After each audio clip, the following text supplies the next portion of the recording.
আজ তোমাদের সামনে রামায়ণের পাতা থেকে একটা ভীষণ সুন্দর গল্প নিয়ে আসলাম। গল্পটা আমাদেরকে যে কিছু শিক্ষা দেয়। আমরা অনেক সময় বলি না, আমার শিব, তোমার নারায়ণ, আমার কালী, তোমার দুর্গা। এই যে আমরা দেবতাদের ভাগ করি, আদতে তো সেই পরম ব্রহ্ম একটা পূর্ণ বিশাল জ্যোতি। সেই জ্যোতির দিকে তাকিয়ে ঈশ্বর সাধনা করার এতটাই অসুবিধা হয়, অর্থাৎ কেনা নির্গুণ ঈশ্বরের সাধনা করা কষ্টকর। তাই তো আমরা সগুণ ঈশ্বরের সাধনা করি। তো আজকের গল্প কীরকম জানো? সেই পূর্ণ ব্রহ্মকে আমরা এক এক রূপে ডাকি, কখনো বিষ্ণু, কখনো শিব, কখনো কালী, কখনো দুর্গা। আদতে তো সেই পূর্ণ ব্রহ্ম। তাই ব্রহ্ম পছন্দ করে না তুমি শিব বন্দনা করছো তো তুমি বিষ্ণুর অবমাননা করছো, আবার বিষ্ণুর অবমাননা করছো তুমি শিবের বন্দনা করছো। সব ঈশ্বরই এই পূর্ণ জ্যোতির মধ্যে বিদ্যমান। সেই পূর্ণ জ্যোতিই পরম ব্রহ্ম। এমনই একটা গল্প নিয়ে আজ এসেছি। ইনি কে জানো? রামায়ণে উল্লেখিত আছে, এনার নাম কাকভূষণ্ডী। এনার গল্প এক অদ্ভুত গল্প। জানার পর মনে হলো, যদি আমি কোনো জিনিস জানি তা কেন আমি তুলে ধরবো না? আর রামায়ণের পাতা থেকে এত সুন্দর একটা কথা, তা তোমাদেরকে শোনাবো না কেন? একবার রাবণের পুত্র মেঘনাদ নাগপাশ ছুঁড়েছিলেন প্রভু শ্রী রামচন্দ্রের উপর, লক্ষ্মণের ওপর। কারণ এই বিদ্যায় ভীষণ পারদর্শী ছিলেন মেঘনাদ, এবং মেঘনাদ মেঘের আড়াল থেকে সেই যুদ্ধ করছিলেন। ফলে অতর্কিত সেই তীরন্দাজিতে প্রভু শ্রী রাম আর লক্ষ্মণ দুজনে নাগপাশে বিদ্ধ হয়ে যান। নাগপাশে যখন দুজনে বিদ্ধ হয়ে গেছেন, তখন তাদেরকে সেখান থেকে উদ্ধার কে করবে, এই নিয়ে ভীষণ চিন্তায় পড়ে যায় সবাই। সেই সময় সবাই গরুরকে আবাহন করে। উপস্থিত সকলে এবং জাম্ববান স্বয়ং গরুরকে আবাহন করেছিলেন।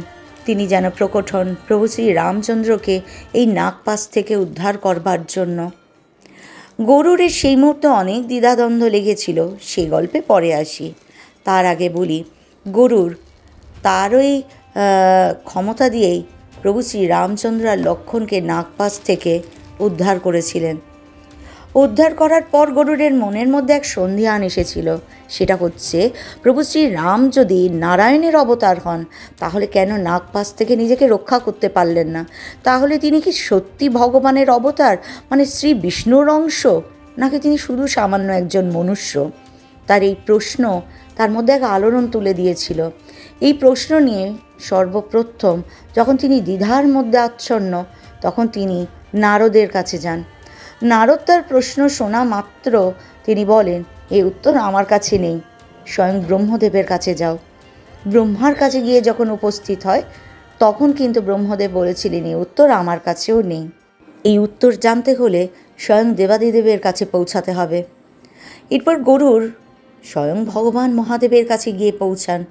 তার কাছেই প্রশ্ন করলে তিনি বলেছিলেন, আমার কাছে উত্তর নেই, এর উত্তর সর্বশ্রেষ্ঠভাবে তোমাকে দিতে পারে এই পূর্ণ ব্রহ্মাণ্ডে একজন। সে হলো পরম রামভক্ত, পরম বৈষ্ণব কাকভূষণ্ডী। এরপর গরুর পৌঁছায় কাকভূষণ্ডীর কাছে। তার কাছে গিয়ে প্রশ্ন করে, ভগবান রামচন্দ্র সত্যি কি নারায়ণের অংশ, নাকি তিনি সামান্য মনুষ্য? গরুর আর এই কাকভূষণ্ডীর কথা বুঝিয়ে দেয় ভগবান আসলে কি।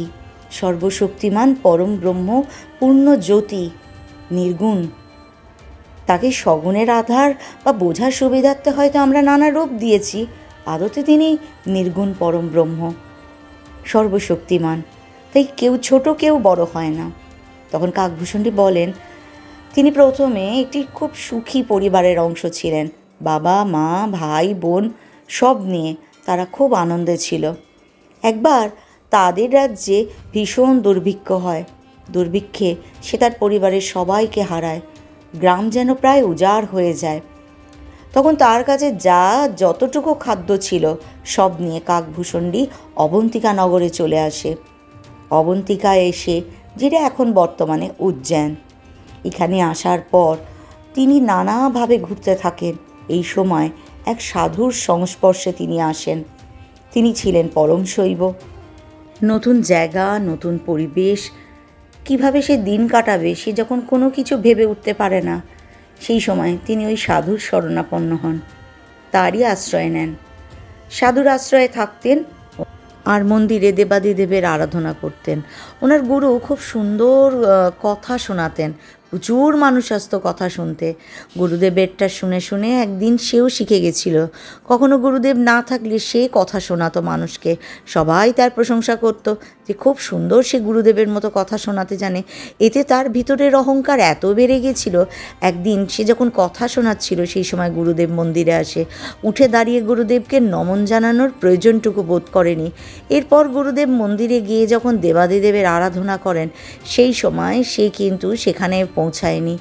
যখন মন্দিরে আরতি শুরু হবে ঠিক সেই সময় আকাশ থেকে এক প্রচণ্ড দৈববাণী হয়। দেবাদিদেব মহাদেব ক্রুদ্ধ হয়ে রাগত স্বরে বলে ওঠেন যে তুমি আজ যে গুরুকে তুমি মান্যতা দিলে না, উঠে দাঁড়িয়ে তাকে নমন জানালে না, যে তুমি গুরুকে এতটা অশ্রদ্ধা করলে, সেই তুমি 1000 বছর আবার পুনরায় জনিজাত হয়ে নরক যন্ত্রণা ভোগ করবে বলে তিনি অভিশাপ দিয়েছিলেন। সেই সময় গুরু মহাদেবের কাছে হাত জোর করে তার শিষ্যের জন্য কাকুতি মিনতি করতে থাকেন যে এবারের মতো প্রভু তাকে ক্ষমা করে দাও, সে অধম, সে জানে না সে কি ভুল করেছে। গুরুর কাকুতি মিনতিতে দেবাদিদেব খানিকটা সন্তুষ্ট হলেও তিনি বলেন তার বলা কথা কখনো ফেরত নেওয়া যাবে না। সেই জন্য তিনিই বলেছিলেন যে 1000 জন্ম তো তাকে নিতে হবে, কিন্তু সে নরক যন্ত্রণা ভোগ করবে না। এরপর সে 1000 জন্মের পর যখন পুনরায় আবার মনুষ্য জন্ম পায় সেই সময় তার ভিতরে অন্তরে প্রতি জন্মে তার স্মৃতি ভুলবে না এই আশীর্বাদও তাকে দেবাদিদেব মহাদেব করেছিল। এবং সে স্মৃতি যেহেতু বিলোপ হয়নি, প্রতি জন্মের পুণ্যের সঞ্চিত ফল একটু একটু করে সে যখন পুনরায় মনুষ্য জন্ম নেয় তখন তার গিয়ে দেখা হয় ঋষি লোমশের সাথে। তিনি গুরুদীক্ষাও নিয়েছিলেন, ফলে তার মধ্যে ঈশ্বরের পুনর্জন্মের যে একটু একটু করে সঞ্চিত ফল ছিল তাতে তার মধ্যে দৈবিক ঊর্জাও জাগরিত হয়েছিল, কিন্তু তার মধ্যে একটি নমর্থক ছিল। তিনি ঋষির সাথে বারবার বাগবিতণ্ডায় জড়িয়ে পড়তেন। তিনি ঋষিকে বলতেন ঈশ্বর যদি নির্গুণ হয় তাহলে সগুণের আরাধনা কেন করি। তার এই এত কটু মন্তব্য বা বলতে পারো বারবার তর্ক বিতর্কের জন্য ঋষি লোমশ ভীষণ রেগে যান, ক্রুদ্ধ হয়ে অভিশাপ দেন যে তিনি আবার কাক হয়ে জন্ম নেবেন, কাক চণ্ডাল, কারণ পাখিদের মধ্যে কাককে চণ্ডাল বলে। তিনি বলেছিলেন যে মা সরস্বতীর বাহন যে রাজহংসী এবং কাক চাঁদের পুত্র হয়ে তিনি জন্ম নেবেন। কাক ভূষণ্ডী জন্ম তো নিয়েছিল, মুখটা ছিল কাকের মতো কিন্তু শরীরটা মানুষের ছিল, কিন্তু তার মধ্যে ততক্ষণে কৃষ্ণ ভক্তি অতীব মাত্রায় জাগরিত হয়ে গেছিল। তিনি বুঝেছিলেন এক পরম নির্গুণ ব্রহ্ম আছে যাকে আমরা আমাদের মতো করে সগুণ করে নিয়েছি, এবং তিনি জানতেন রাম পরম ব্রহ্ম, এবং তিনি রামের যে শৈশব অবস্থা সেই সময় তার সাক্ষী হতে প্রভু শ্রী রামচন্দ্রের সামনে গিয়ে উপস্থিত হন।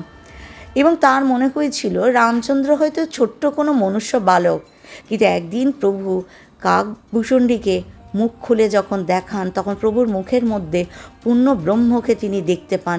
ঠিক যেমন গোপাল মা যশোদাকে দেখিয়েছিল ঠিক তেমনই। এই দেখার পর কাকভূষণ্ডী বুঝতে পারেন তিনি কার সামনে দাঁড়িয়ে আছেন, পরম ব্রহ্মের সামনে। কত বড় ভুল তিনি করেছেন। সকল ঈশ্বর সেই পূর্ণ ব্রহ্ম এক এক রূপে আমাদের সামনে আসেন। প্রভু শ্রী রাম পরম ব্রহ্ম, পরম শক্তির আধার। এই কথা তিনি গরুরকে যখন বলেন তখন গরুর পুরো বাকরুদ্ধ হয়ে যায়।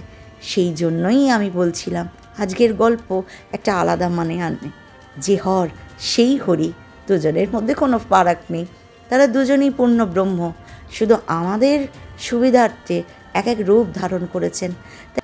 রামচন্দ্রের সাক্ষাৎ হওয়ার পর কাকভূষণটি যেমন পরম ব্রহ্ম দর্শন করেছেন, দেবাদিদেবের স্পর্শও তিনি পেয়েছেন, তাই জন্য তিনি সেই পরম ব্রহ্মের কাছে আকুতি জানিয়েছিলেন এই দেহ তিনি রাখতে চান, কারণ তিনি বারবার প্রভু দর্শন করতে চান। কাকভূষণটি 11টা রামায়ণ আর 16 মহাভারতের সাক্ষী হয়ে আছেন। তিনি অমরত্ব নিয়েছিলেন কারণ তিনি প্রভু কৃপা থেকে বঞ্চিত হতে চান না। তিনি অমর হয়ে এভাবেই বারবার রামায়ণ আর মহাভারতের সাক্ষী হয়ে থাকতে চান।